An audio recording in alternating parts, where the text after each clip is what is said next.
2019 के बाद अब जागी हैं क्या मायावती जी? जब उनको पूरा वोट बैंक उनका खिसक चुका है, जब लगातार देश के सारे दलित आरक्षण की व्यवस्था को जारी रखने के लिए संघर्ष कर रहे हैं और इंडिया गठबंधन के साथ खड़े हुए हैं, और मायावती जी की पार्टी कहीं ना कहीं बहुजन समाज पार्टी बीजेपी के साथ खड़ी दिखाई देती है, आरक्षण विरोधियों के साथ दिखाई देती है। अब ऐसे में इस तरीके के विक्टिम कार्ड खेलना कतई अनुचित है।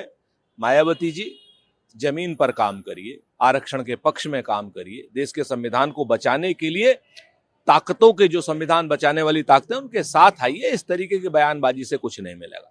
राहुल गांधी जी ने भी आरक्षण को लेकर के बयान जारी करा। उन्होंने कहा जिस तरह से मैंने बयान दिया था उसको लोगों ने गलत ढंग से समझा, लोगों को या गलत ढंग से उसको समझाया गया।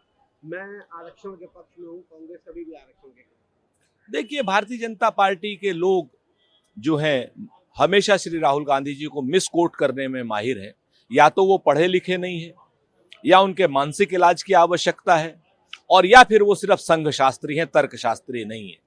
श्री राहुल गांधी जी ने कभी नहीं कहा कि आरक्षण खत्म करेंगे। उन्होंने बहुत स्पष्ट रूप से आरक्षण की सीमा को बढ़ाए जाने की बात करी, और पूरा का पूरा इंडिया गठबंधन कांग्रेस पार्टी के नेतृत्व में जाति जनगणना की मांग आरक्षण के लिए ही तो कर रहा है, सबको समान अधिकार देने के लिए ही तो कर रहा है। तो अमित शाह जी को और नरेंद्र मोदी जी को चाहिए कि एक अच्छा ट्यूटर रखें, और निशिकांत दुबे जी को चाहिए कि जो वो वक्तव्य श्री राहुल गांधी जी के खिलाफ दे रहे हैं, मोहन भागवत जी के खिलाफ दे करके दिखाएं, क्योंकि मोहन भागवत जी ने भी बिल्कुल शब्दशः यही बयान दिया था। एक बार अगर उनकी हिम्मत हो, हैसियत हो निशिकांत की, और हौसला हो, तो मोहन भागवत के बयान को भी एक बार पढ़ करके उसके खिलाफ यही बात करें और नागपुर मुख्यालय में बात करें, तब हम उनकी बात मानेंगे।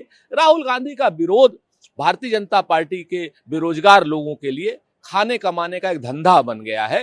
खाते रहें, कमाते रहें, हमारे जरिए तो बहुत लोग खाते रहे हैं, निशिकांत दुबे जैसे लोग भी खा रहे हैं, कमा रहे हैं, कोई दिक्कत वाली बात नहीं।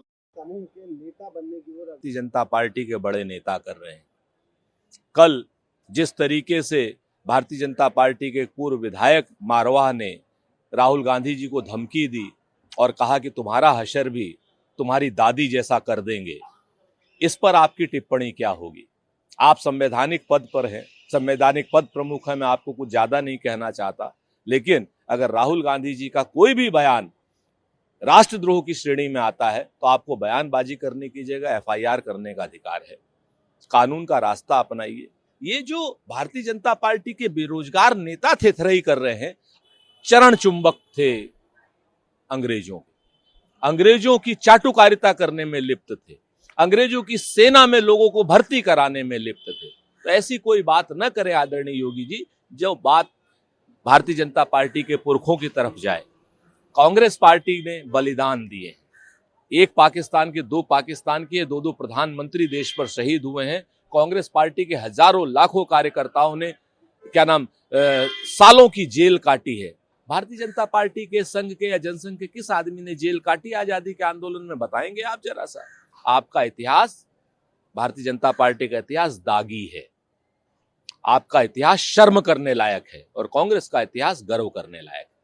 एक आखिरी सवाल रहेगा कि अगर इंडिया गठबंधन की 20 सीटें और आ गई होती तो 400 पार की बात करने वाले आज जेल में। निश्चित तौर पर जो संविधान को तोड़ने की ताकत की बात करते थे, जो आरक्षण को खत्म करने की बात करते थे, जो लोग लगातार ED से, CD से, CBI से, इनकम टैक्स से लगातार जिन लोगों ने सरकारें तोड़ी, जिनको कि सुप्रीम कोर्ट तक की टिप्पणी सहनी पड़ी कि साहब ये सरकार अनैतिक है, तो इस तरीके के जो लोग गैर कानूनी काम किए हैं और आज सत्ता में बैठे हैं, वो तो बट नेचुरल है, आज नहीं कल जेल जाएंगे।